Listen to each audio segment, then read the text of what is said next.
And welcome back to the Hot Lap. Somewhat controversial. Same team, big concerns. Are they the same team? They're two teams, but are they one? That's what people are asking, particularly the McLaren boss, in relation to the Red Bull and Alpha Tauri relationship. We'll definitely get into that. Also, concerns over their close relationship. We look at an article from over a year ago when former McLaren boss Seidel was talking about the Red Bull Alpha Tauri relation potentially, or the potential relationship between teams. For example, there's controversy initially about the Haas and Ferrari relationship, and what are these regulations? What are these rules? And it also hikes back to Alpha Tauri and Red Bull being close with each other in an article earlier this year where even Marco came out from Red Bull saying they're going to be closer, their teams are going to be closer. There was even talk of their factory moving to the UK, or people moving to the UK, as a reason as to why there's so much potential controversy. So let's get into it. Alpha Tauri, Red Bull, how controversial is it? Well, this is from motorsport.com, and it comes out saying Zach of the Brown, has big concerns over this relationship between Red Bull and AlphaTauri. He has said, other than the big concerns, the 2023 campaign, when we look at it, the AlphaTauri, they brought a string of aggressive upgrades, particularly at the end, towards the end of the season. And you could even make an argument that at one point they could have been, the fifth fastest team. Maybe, pointing towards the fourth, had that progression even continued. And these upgrades to climb from last to eighth in the Constructors' Championship towards the end of the year, as the article says. Meanwhile, Red Bull did not meaningfully update its car from August, the article says. Now, the upgrades, as we know, anyone watching this season, they gave AlphaTauri major gains in low speed corners.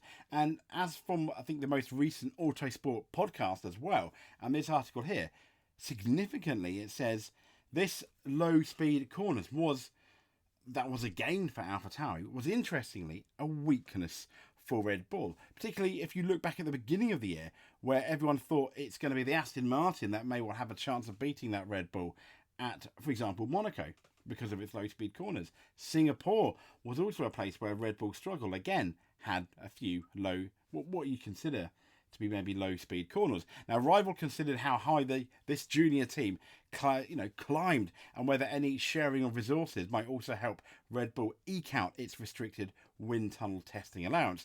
Now, Corner has quite understandably absolutely rubbished these complaints. The suggestion, and with this suggestion that any rules has been broken. The FIA, though, has completed compliance checks, it says, and Brown says he still has big concerns over the alliance.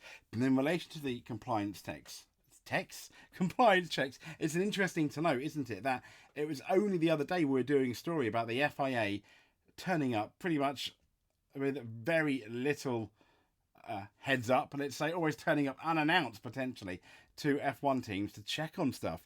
Is this one of the reasons? So, speaking exclusively to motorsport.com, the McLaren boss said the $1 million question that none of us know is how early did they, as in Red Bull, turn off this year's car, 2023. He said, we know we've outperformed the others in the development race, and we know we've closed the gap to Red Bull. What none of us know is, did Red Bull stop and we just caught up, or were they still developing? Also, we have some big concerns over the alliance between AlphaTauri and Red Bull, and I think it's something that needs to be addressed in the future. So he said, I think the sport has a way to go to make sure that everyone is truly independent. He says teams may form technical alliances. Currently, the most notable is the working relationship between Haas and Ferrari, but to buy specified components, and this includes hydraulics, gearbox and suspension. And fears that Red Bull and AlphaTauri have overstepped have been fueled by AlphaTauri moving personnel from Faenza to the UK as it seeks to save money by consolidating around its aerodynamic facility down in the UK. Now, Brown continued, it is two teams with common ownership, which you wouldn't have in other sports.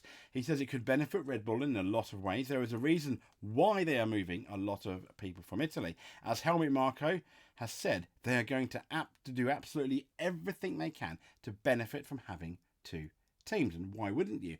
He says, as in Zach Brown. I get that because that's what the rules say. But I think we need to have a look at the governance of the sport around these technical alliances. It's interesting, isn't it? Yeah, I mean, here we go here. The Alpha Tauri F1 team set for rebound and even closer ties to Red Bull. So, what do you guys think? I mean, how controversial is this?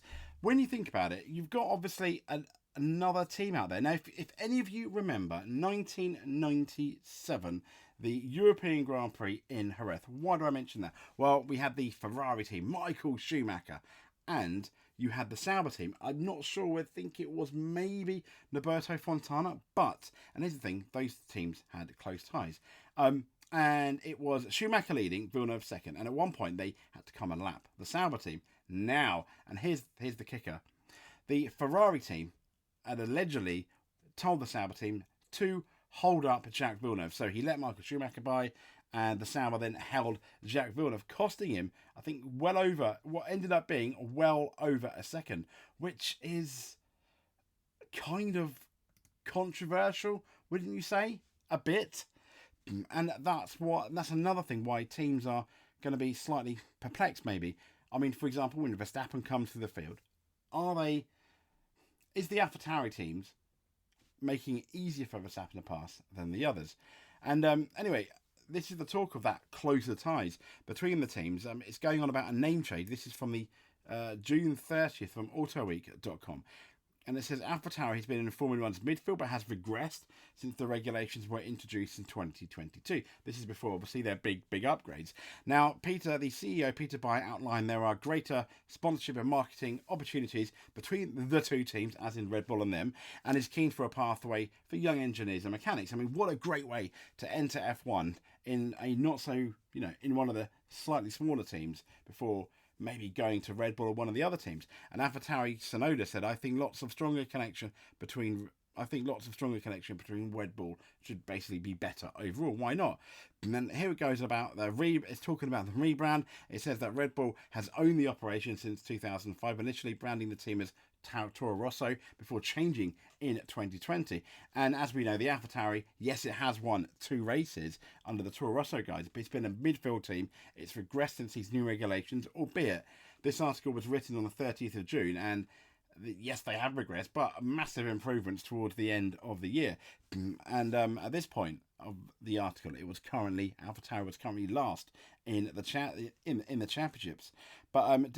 But the current shareholders have ruled out a sale and are eager to restructure the outfit. The team is set to form a closer alliance with Red Bull Racing, sharing components. That's where permitted. They are allowed to under these technical regulations. Now, the AlphaTauri factory is, I think, pretty much the old Minardi factory from the 90s, early 2000s, and it's due to relocate its current UK base to its UK base, which houses its aero team, vehicle performance group, to a bigger unit in order to attract more senior engineers. And this is a constant problem that Ferrari have had in the past, is attracting these engineers. I mean, it's almost like the Silicon Valley of Formula One, all around like Northamptonshire, kind of like Surrey, Woking, at McLaren, around Northamptonshire, where you've got, and Milton Keynes, where you have, for example, you've got Red Bull, you've got Aston Martin, Williams, Enstone, the team Enstone, basically the old Benetton team, the old, Benetton, Renault, and now Alpine team. And new AlphaTauri CEO Peter Byer in this article addressed the media for the first time. He said, clearly what the shareholders want is to maximise the opportunities and the synergies between the two teams, he said. That starting on the technical side, it's clearly defined in the technical regulations that what we can do in terms of exchanging these parts and how we can collaborate. But we believe that there is a lot more. He also outlined that there's a greater sponsorship and marketing possibilities between the two teams, and he's keen to see a pathway with this pathway again for the young engineers. And he says part of rebranding and exercising and establishing a set of values and a portfolio of this team is obviously discussing with a couple of sponsors. And with those sponsors, we are offering them and discussing the option of having a title partnership. That's just about the branding. But the article is pretty much saying they're going to have very close ties to it. They're going to have very close ties to each other. But what's interesting is, before we get into those regulations, I want to talk to you about an article.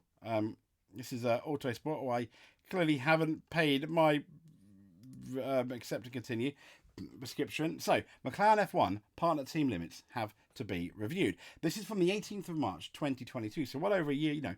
We're looking at not that far from 2 years ago. Bearing in mind it's now December 2023. So, McLaren boss Andreas Suddle, who says technology sharing between partner teams has to be reviewed with the governing body and the FIA, and this was at the beginning of the 2022. He said, with the budget cap coming into force, the article says, with top teams reined in by the aerodynamic testing regulations, the benefits of sharing intellectual property IP with a partner has become more relevant than ever. The relationship between Haas and Ferrari has been contentious, it says, among rivals since the US-owned team first arrived in the series, and it's been in the spotlight again since the new VF22, the new Ferrari, has appeared. Now, Seidel didn't want to talk about that specific case. He made it clear that McLaren has no alliances with Mercedes other than taking their engine. He said, first of all, us in the team are very busy with ourselves this week, so I can't speak specifically about the two cars of Haas and Ferrari, for example, but it's no secret that in general, definitely these relationships that can exist within the regulations, how they are in place at the moment is a concern for us. That's why we are definitely of the opinion that moving forward, we should put steps in place that F1 is actually a championship again, 10, 11 or 12 true constructors. Now, from our point of view, F1 should be a championship of 10, 11 or 12 teams competing, where the only things you should be allowed to share are the actual power units and the gearbox environments. Everything else you should have to do for yourself, he says, because we know that as soon as you go further, you have definitely a change of transfer of IP, which is performance relevant, regarding the car, and that's not what F1 should be about. He's basically saying, other than a couple of key things, the F1 car should be completely designed by that own team. Minus, he's quite happy with the engine, the gearbox. The minute you start adding other stuff, does it, is an Alpha Tauri really an Alpha Tauri, or is it kind of like 70% Red Bull? I think is pretty much what he's saying. And he's saying he's hoping they're making these important steps. But this is almost a copy and paste article of what Zach Brown has said not too long ago. But pray tell, what are these regulations that we are talking about? Well, let's get into them. Interestingly, from the race, they have a 2022 article, January the 18th, on F1's new parts categories explained. And it's talking about these new regulations going into 2022 and a listed components. It said the category existed last year. So these are listed components, transferable components, standard supply components, and open source components that I think the teams can, for example, other teams can buy from each other. It says Formula 1's regulations mean more than just new cars. There's a whole new set of, I'm not even going to pronounce that. I'm so terrible regulations to become familiar with, not least when it becomes to the designation of components. And at some point it says what ones can be shared. Transferable components, TRC, here it is. Now, once referred as non-listed parts, these are components that competitors or third parties hold the IP but can supply to other teams. It says Haas is the team that uses the most TRCs up until 2022. That's transferable components, and this maximises the parts it takes from Ferrari. However, Alpha Tauri and Aston Martin have also taken advantage of this, while Williams will use gearboxes and related hydraulics systems from Mercedes. It says the regulations dictate that in order to supply TRCs, the team or third-party supplier, it goes, must own and or control all rights, information and or data of any nature, including all aspects of the design, manufacturing, know-how, operating procedures, properties and collaborations. TRCs supplied by one team to another must be identical. So Mercedes has to have an identical engine to the Mercedes in a Williams and McLaren and have the same, I imagine, have the same function and uses. So the official Mercedes team can't have a go faster mode, for example, which they used to do, party mode, for example, if you remember. And if they have that, then in theory, McLaren would have to have access to it anyway. But engine modes are a bit by the by now. There's new regulations that cover that. But whatever Mercedes can do on their engine, McLaren and Williams should be able to as well. So although the competitor is permitted to modify them, that means that teams cannot design bespoke TRCs specifically to supply to another team.